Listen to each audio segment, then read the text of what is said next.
ગુજરાતમાં લુખ્ખા તત્વો અને વ્યાજખોરોનો ત્રાસ ક્યારે ખતમ થશે તે સવાલ બધાને આજે થઈ રહ્યો છે અને એનો જવાબ પોલીસ આપી શકી રહી નથી.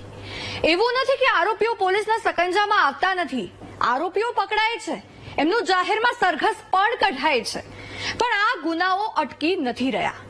લોકોને ત્રાસ આપવાનું, આતંક મચાવવાનું આવા તોફાની તત્વો બંધ નથી કરી રહ્યા. ઉપરથી બેફામ એવી રીતે કરી રહ્યા છે જેમ કે તે ગુજરાત તેમના પિતાશ્રીનું હોય. હવે અમદાવાદમાંથી એક વ્યાજખોરના ત્રાસનો બનાવ સામે આવ્યો છે. ઘરમાં ઘૂસીને માર માર્યો છે, એવી ઠાઠ જમાવી છે જાણે અમદાવાદ પોલીસ તો તેના પગની ધૂળ હોય.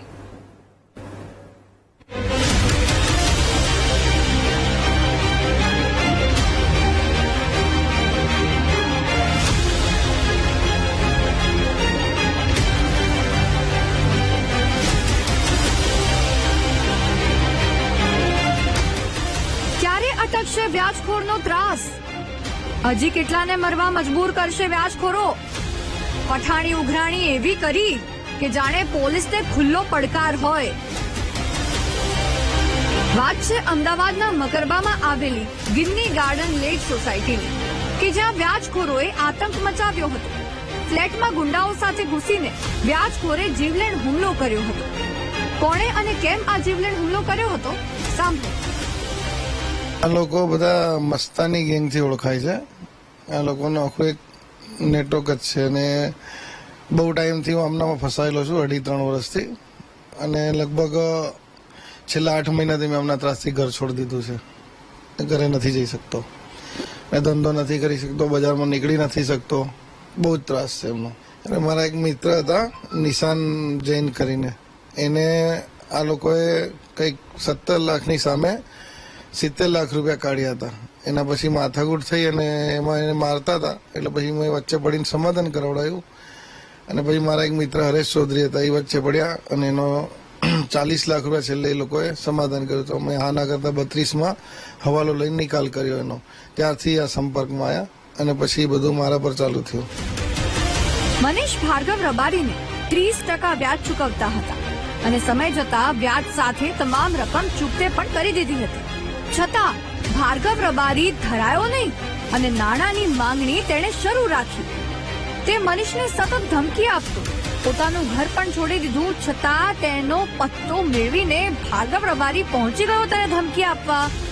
સ્વપ્ને ખ્યાલ ન હોય એવી રીતે અચાનકથી ભાર્ગવ રબારી તેના સાગરીતો સાથે ઘરમાં ઘૂસે છે અને મનીષને પકડીને મારે છે. છરી કાઢીને મનીષને જાનથી મારી નાખવાની ધમકી પણ મળે છે. પોલીસને જાણ કરતા તમામ ત્યાંથી ફરાર થઈ ગયા. અને પછી શું થયું? એમાં ભાર્ગવ દેસાઈ પાસેથી એણે છૂટક 85 લાખ રૂપિયા જેટલા 30% વ્યાજે લીધેલા હતા. એના કહેવા પ્રમાણે એણે પૈસા વ્યાજ સહિત પરત આપી દીધા. તેમ છતાં જે ભાર્ગવ દેસાઈ એનો ભાઈ છે, બંને જણા ઉઘરાણી કરે છે, ગાળો દેતા હતા અને હેરાનગતિ કરતા હતા. તેથી છેલ્લા 8 માસથી એ પોતાના ઘરે જતો નથી અને જુદી જુદી જગ્યાએ ફરે છે. ગઈકાલે રાત્રે એ પોતાના મિત્ર છે, મકરબામાં રહે છે, વીરેન્દ્રસિંહ વાઘેલા કરીને, એમના ઘરે પોતે એના બાળકોને અને પત્નીને મળવા આવેલો હતો અને ત્યાં રોકાણો તે વખતે રાત્રે 12:15 વાગ્યાની આસપાસ જે આરોપીઓ છે એ ત્યાંના ઘરે ગયેલા, દરવાજાને લાતો મારી અને તોડી નાખી અને અંદર પ્રવેશ્યા. અને એ વખતે જે આની સાથે મિત્રો હતા એણે પોલીસને ફોન કરતા પોલીસ પહોંચી ગઈ. ત્યાંથી જગ્યા ઉપરથી એમણે 5 આરોપીઓ છે એને પકડ્યા છે. 2 આરોપી છે એ ભાર્ગવ દેસાઈ અને અનુજ, એ 2 પકડવાના બાકી છે. ગુજરાતનું 24 કલાક જાગતું શહેર એટલે અમદાવાદ, જ્યાં આવી રીતે ધોળા દિવસે વ્યાજખોરો કોઈના ઘરમાં ઘૂસીને આતંક મચાવે, છરી બતાવીને જાનથી મારી નાખવાની ધમકી આપે, એ દેખીતો અમદાવાદ પોલીસને ખુલ્લો પડકાર જ છે.